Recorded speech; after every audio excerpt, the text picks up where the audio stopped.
Hello दोस्तों, नमस्कार, good evening. आप सभी का बहुत बहुत स्वागत है हमारे यूट्यूब चैनल कैरियर परिवार में। मैं मुकेश कुमार आप सबका बहुत बहुत स्वागत करता हूं। आज है आपका 5 जनवरी 2025 और 5 जनवरी 2025 से जितने भी महत्वपूर्ण करेंट अफेयर बनते हैं हम लेकर के आ गए हैं, जो सभी परीक्षाओं के लिए बहुत ही महत्वपूर्ण है। देखिए, प्रत्येक प्रश्न से संबंधित आपको इम्पॉर्टेंट फैक्ट भी बताते चलते हैं और लास्ट में मैं आपसे सवाल भी पूछूंगा जिसका जवाब आपको नीचे कमेंट बॉक्स में बताना है। तो चलिए दोस्तों, आज की क्लास को हम लोग शुरू करते हैं। आज का पहला सवाल, पहला प्रश्न है कि हाल ही में विश्व ब्रेल दिवस कब मनाया गया है? बताइएगा, विश्व ब्रेल दिवस कब मनाया गया है? तो विश्व ब्रेल दिवस जो मनाया जाता है वो प्रत्येक 4 जनवरी को मनाया जाता है। जी हाँ, याद रखिएगा, विश्व ब्रेल दिवस। अब ब्रेल दिवस क्या होता है? देखिए, ब्रेल दिवस जो होता है इसका जो मतलब जन्मदाता हम कहेंगे तो लुई ब्रेल है इसके जन्मदाता। ये भी क्वेश्चन आपको पूछा जाता है। याद रखिएगा, प्रतिवर्ष 4 जनवरी को तो मनाते हैं विश्व ब्रेल दिवस, और ये संयुक्त राष्ट्र महासभा द्वारा दिसंबर 2018 में इसकी स्थापना किया गया था। तो दिसंबर 2018 से हम लोग विश्व ब्रेल दिवस 4 जनवरी को मनाते आ रहे हैं। और यह तिथि जो है ये लुई ब्रेल की जयंती पर मनाते हैं। और लुई ब्रेल जो है ना, यही ब्रेल लिपि के जन्मदाता भी हैं, जिन्होंने 15 वर्ष की आयु में अंधे या दृष्टिबाधित लोगों के उपयोग के लिए पढ़ने और लिखने के लिए स्पर्श प्रणाली का आविष्कार किया था। इसमें क्या होता है ना कि जो बच्चे जो अंधे होते हैं या फिर तो वो ये स्पर्श करके वो पढ़ पाते हैं कि ये क्या लिखा हुआ है। ठीक है, वो है आपका ये डॉट डॉट इसमें रहता है ना। एक अलग इसका एक पढ़ाई ही है जिसमें आपको बच्चे पढ़ते हैं। तो ये ब्रेल लिपि इसको बोला जाता है। इसका जन्मदाता आपको कहा जाता है लुई ब्रेल को।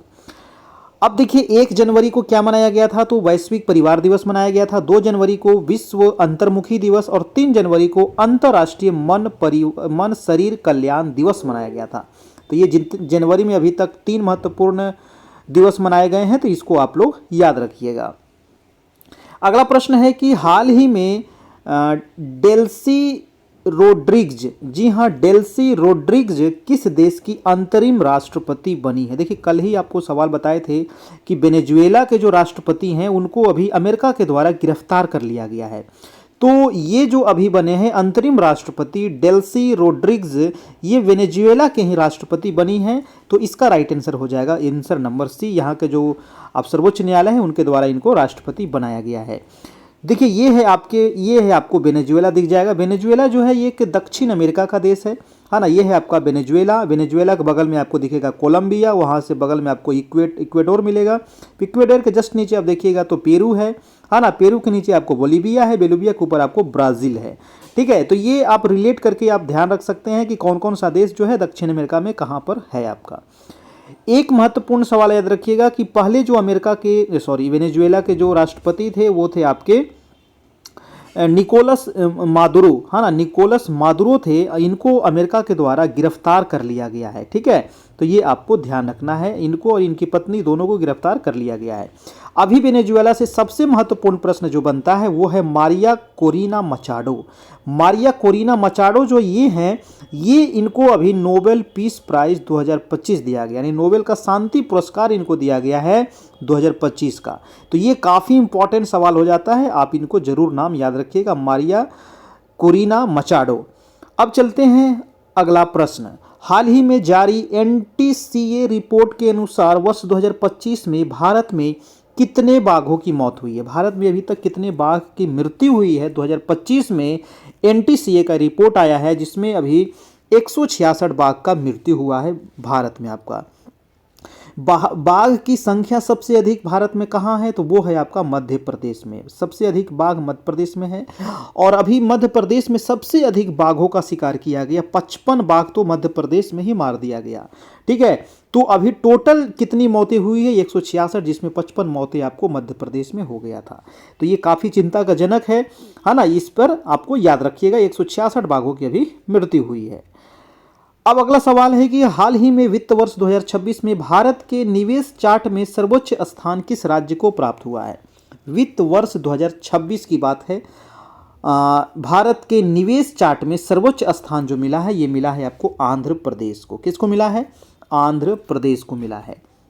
है ना। तो ये आपको यहाँ से याद रखना है। और आंध्र प्रदेश जो है ये सबसे ज़्यादा 25.3% यहाँ पर पूंजी निवेश किया गया है, ये आपको याद रखिएगा। उड़ीसा, महाराष्ट्र को ये पीछे छोड़ते हुए अभी टॉप पर आ गया है ना, निवेश चार्ट में।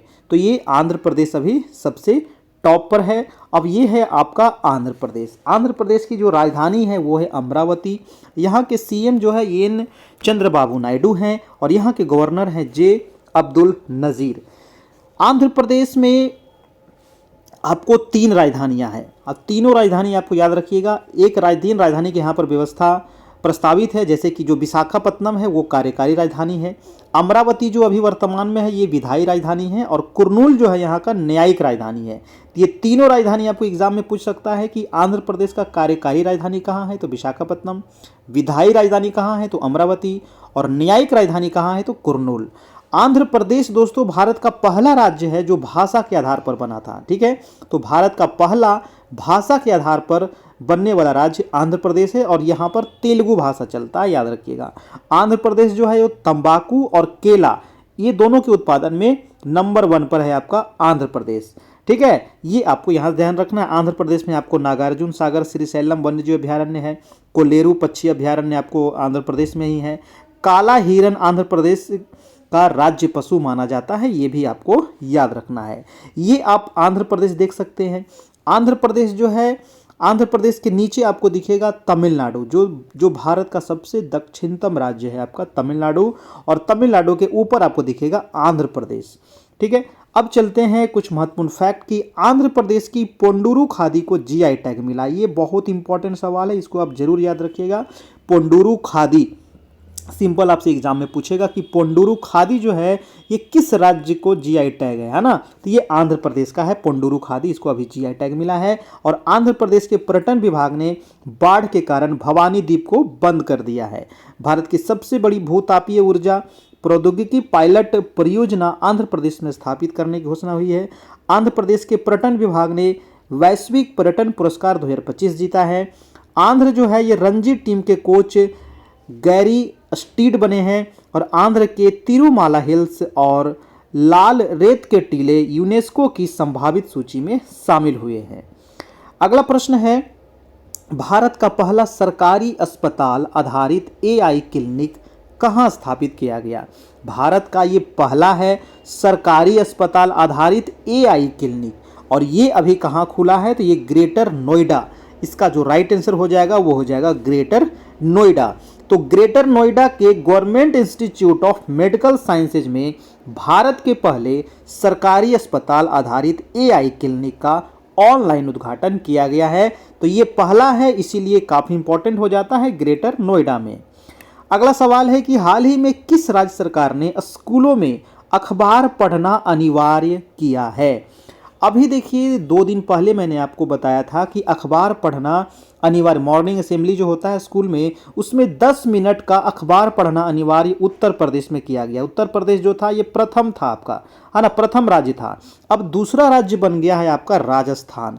राजस्थान में भी स्कूलों में अखबार पढ़ना अनिवार्य कर दिया गया है सरकारी स्कूलों में।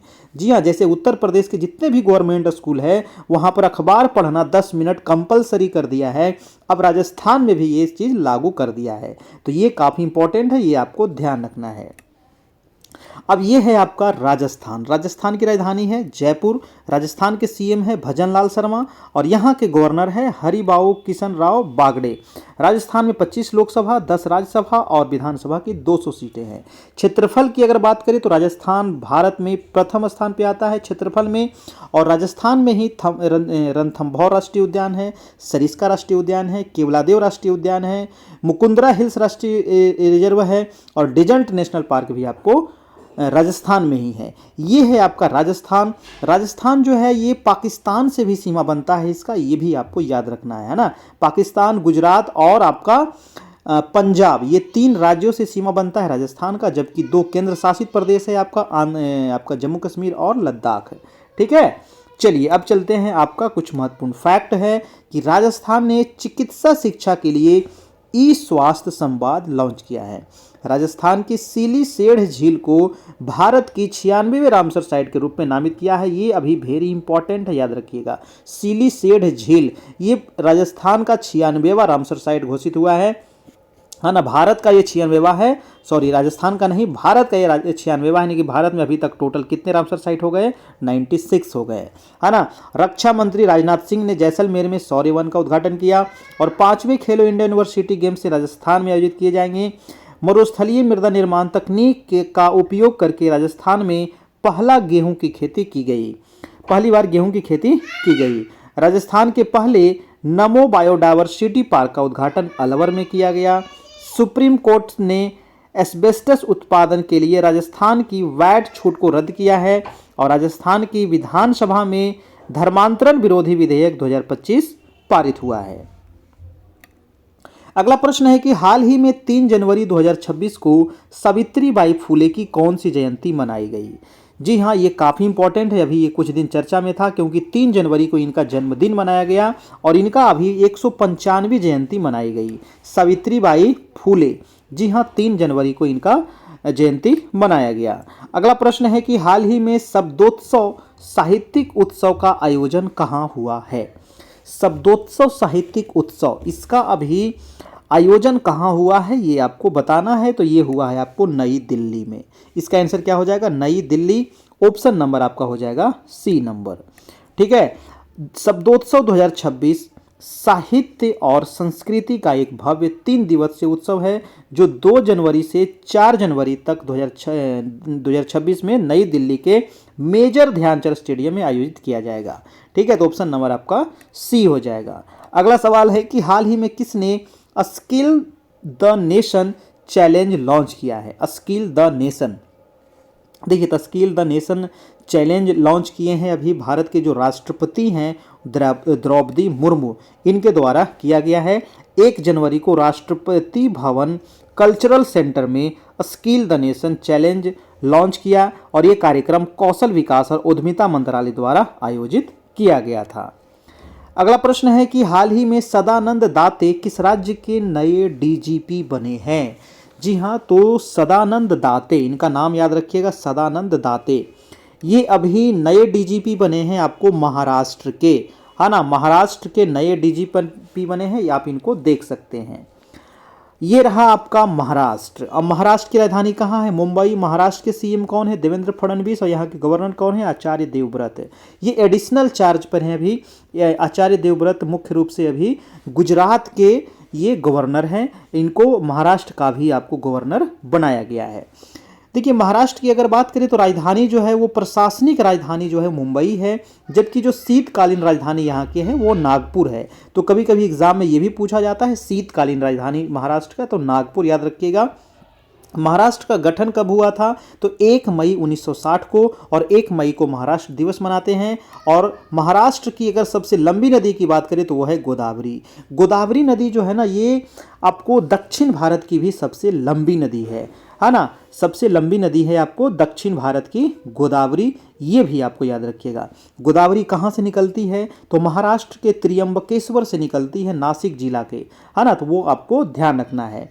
महाराष्ट्र जो है आपका प्याज और अंगूर के उत्पादन में क्या है? भारत में प्रथम है, प्याज और अंगूर के उत्पादन में। अगर क्षेत्रफल की बात करें तो महाराष्ट्र आता है 3रे नंबर पर, और जनसंख्या की बात करें तो महाराष्ट्र आता है 2रे नंबर पर।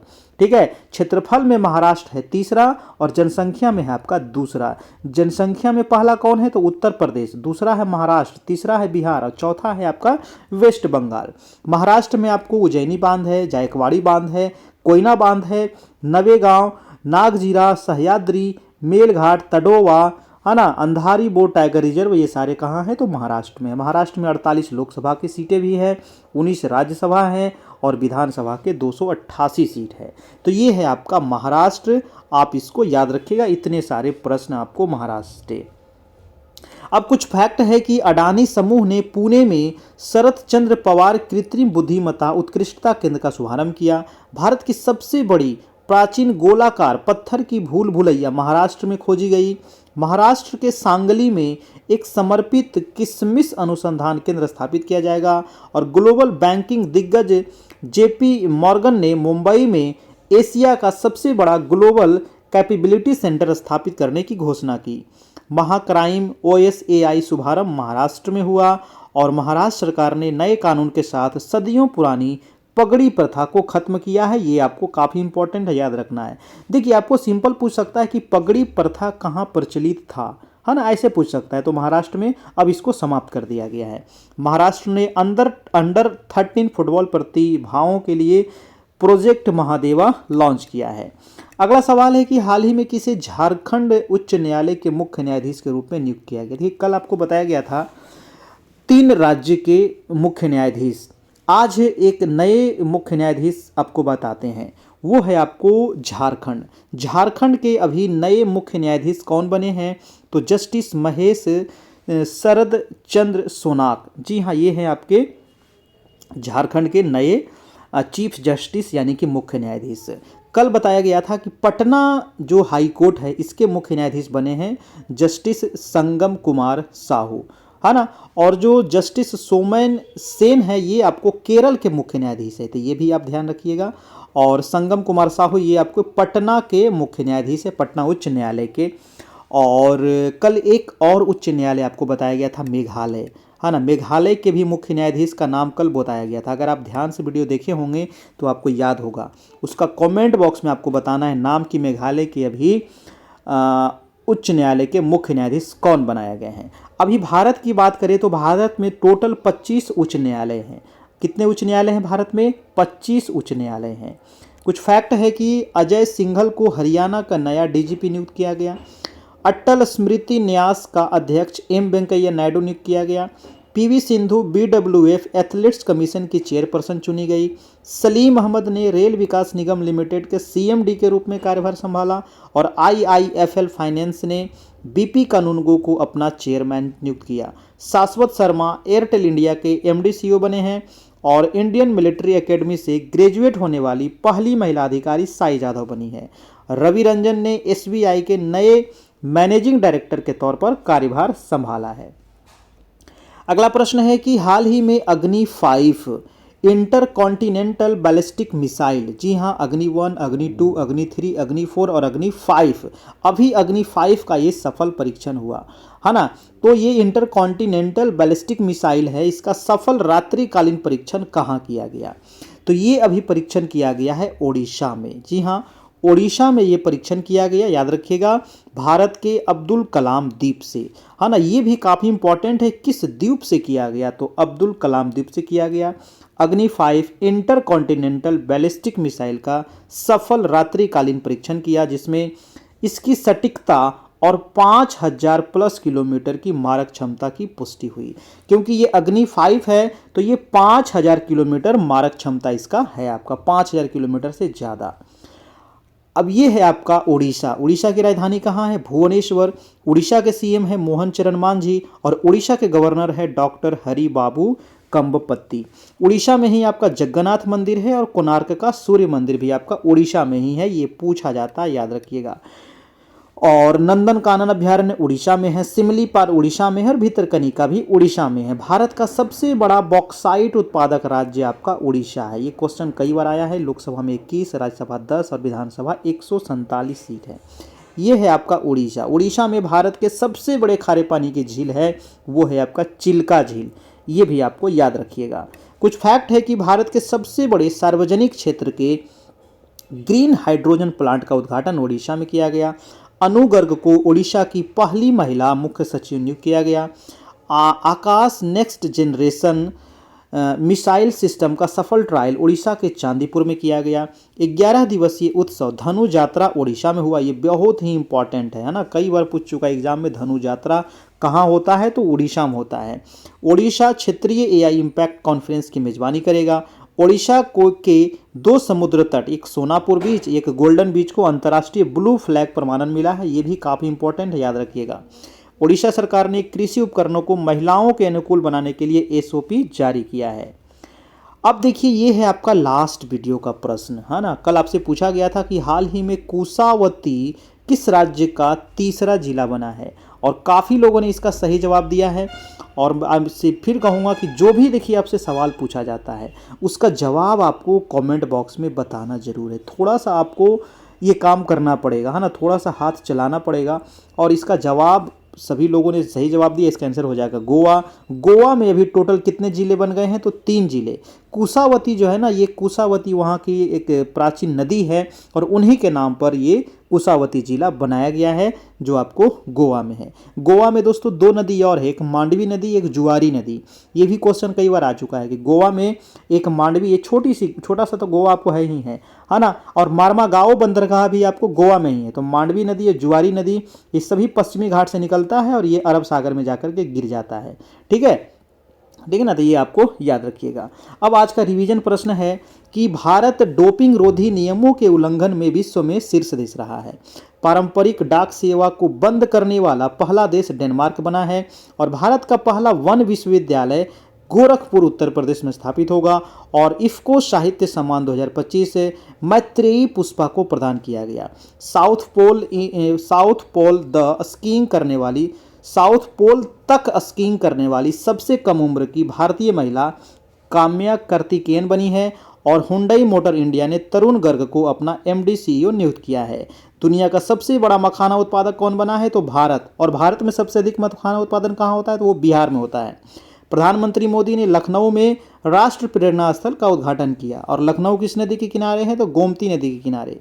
चीन के सुपर कंडक्टिव मैग्लेव वाहन ने मात्र 2 सेकंड में 0 से 700 किलोमीटर प्रति घंटा की गति का विश्व रिकॉर्ड भी बनाया है।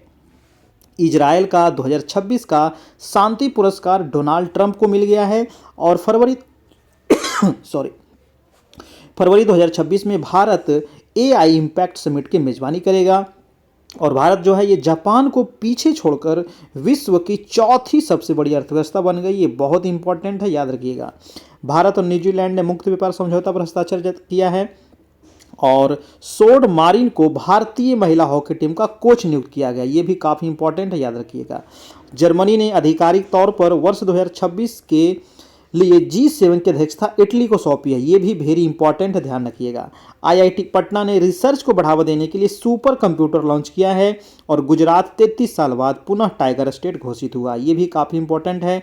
और भारतीय वायुसेना के vice chief of air staff का पद एयर मार्शल नागेश कपूर ने संभाला है। और रामानुजन डिजिटल संग्रहालय का उद्घाटन अभी तमिलनाडु में किया गया है।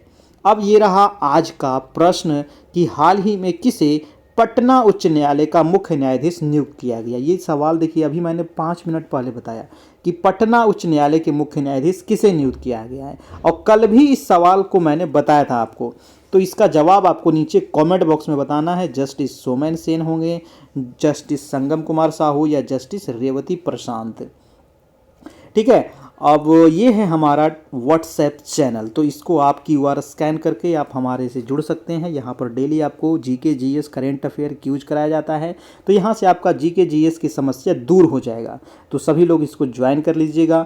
और ये हमारा दोस्तों आपका NCERT का नोट्स आपको मिल जाएगा। नोट्स प्लस उसका चैप्टर वाइज MCQ, है ना, MCQ आंसर के साथ में आपको मिल जाएगा। ये नंबर आपको दिया गया है, आप इस पर व्हाट्सएप करके ले सकते हैं। और ये हमारा है टेलीग्राम चैनल, तो आप इसको ज्वाइन कर लीजिएगा QR कोड भी स्कैन करके, या फिर कैरियर परिवार सर्च करके इसको ज्वाइन कर सकते हैं। इसका PDF आपको वहाँ पर भेज दिया गया है, आप वहाँ से PDF से भी पढ़ सकते हैं।